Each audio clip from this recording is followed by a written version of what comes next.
કે અમારા રાજકીય લેવલે જયરાજભાઈ એમનું બહાર આવ્યું હતું કે એમનાથી સમાધાનની પ્રયાસ કરે છે એમ.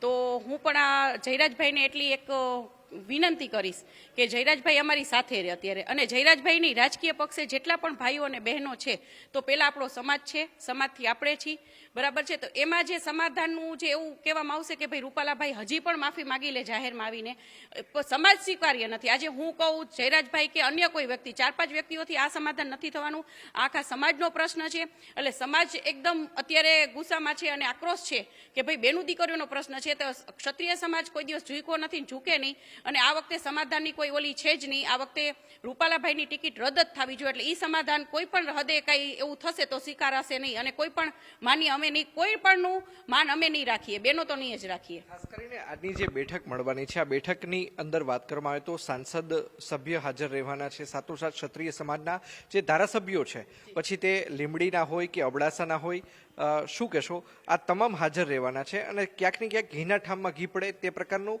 એક તકતું છે તે ગોઠવાઈ રહ્યો છે, શું કહેશો? જે પણ રાજકીય લેવલે કદાચ સાંસદ સભ્યો અન્ય સમાજના હોય તો પણ એ લોકોને એવું વિચારવું જોઈએ કે ભાઈ બેનું દીકરીઓનો પ્રશ્ન છે તો એમાં સમાધાન તો કઈ રીતે એમ. કદાચ હું અન્ય સમાજને પણ પૂછવા માંગુ છું, અને અન્ય સમાજના બહેનો પણ અમારી સાથે છે જ, તો બેનો દીકરીઓના પ્રશ્નમાં તો ભલે ને સાંસદ હોય, કોઈ પણ હોય, કોઈ મોટા નેતા પણ હોય, અને હું તો સાહેબ એવા નરેન્દ્ર મોદી ભાઈ જેને બેનું દીકરીઓ માટે તો કેટલું કર્યું છે, એના માટે તો અમે બધા ક્ષત્રિય સમાજ એનો મોટો ફ્રેન્ડ છીએ. તો મને તો આશા છે કે નરેન્દ્ર મોદીભાઈ અમને સાથ સહકાર આપશે અને રૂપાલાભાઈની ટિકિટ રદ થશે ને થશે. બાકી જો આ લોકોને વિચારવાનું છે કે કઈ સાઈડ એ લોકોએ રહેવું. આજે અમે આશા કરીએ છીએ કે સાંસદ સભ્યો હોય પણ કોઈ પણ હોય એ અમને સાથ આપે. ખાસ કરીને એક વાત એવી પણ સામે આવેલી છે કે તે લોકો અને પરસોત્તમ રૂપાલા બંને સાથે પ્રેસ કોન્ફરન્સ યોજી શકે છે અને માફી પણ જાહેરમાં માંગી શકે તેમ છે. તો તમારું કયા પ્રકારનું સ્ટેન્ડ રહેશે? જી ના, માફી તો એકવાર એમને માગી લીધી, અને અમને ખ્યાલ જ હતો કે કદાચ પણ હજી રૂપાલાભાઈને ટિકિટની જ પડી છે, એટલે કદાચ એ જાહેરમાં આવીને પણ માફી માગી લે, આ જ સમાધાન કદાચ હોઈ શકે. પણ ના, આખો સમાજ જ સ્વીકાર્ય નથી ને કે માફી નથી માગવાની, અને સમાધાન માફીથી નથી થતું. સમાધાન રૂપાલાભાઈની ટિકિટ રદ થાય એ જ અમારું સમાધાન છે, બીજો કોઈ પ્રશ્ન જ આમાં નથી આવતો. વાત એવી પણ આવી રહી છે કે બહેન છે, રૂપાલા છે, વાયરલ થયો છે, એમાં હું જ બોલી છું. અને આપણે રાજકીય લેવલે જે અમારા જયરાજભાઈ, અને જયરાજભાઈ એક નથી, રાજકીય લેવલે ઘણા અમારા ભાઈઓ બેઠા છે અને ઘણા બહેનો બેઠા છે, તો એ લોકોને પણ અત્યારે ક્ષત્રિય સમાજનો જ સાથ દેવો જોઈએ.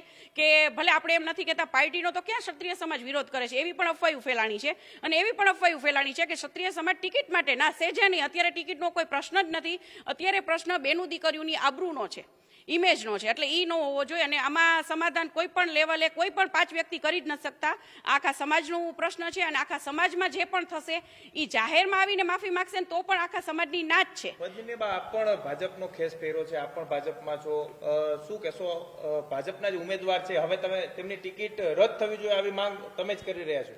જી હા, 100%, કેમ નહીં. ભાજપમાં હું છું, અને મને ભાજપથી હું 300 લેડીઝો સાથે જોઈન્ટ થઈ હતી.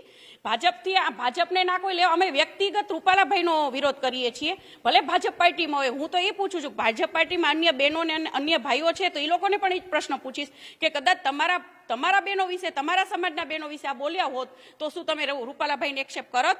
બરાબર, નો જ કરી શકીએ ને કે બેનો દીકરીઓનો પ્રશ્ન છે, અને બહેનો દીકરીઓ એ સમાજનું ઘરેણું કહેવાય. જો ઘરેણા ઉપર આંચ આવે ને તો અમે કે ઊંચું ઉપાડીને ચાલી ન શકીએ. અને રૂપાલાભાઈએ તો અમારા સિંહણોનું નામ લીધું છે, હજી એને ખ્યાલ નથી કે આનો શું પરિણામ આવશે. રૂપાલાભાઈને હું તો કહું છું કે આપ સામે આવીને રાજીનામું આપી દો.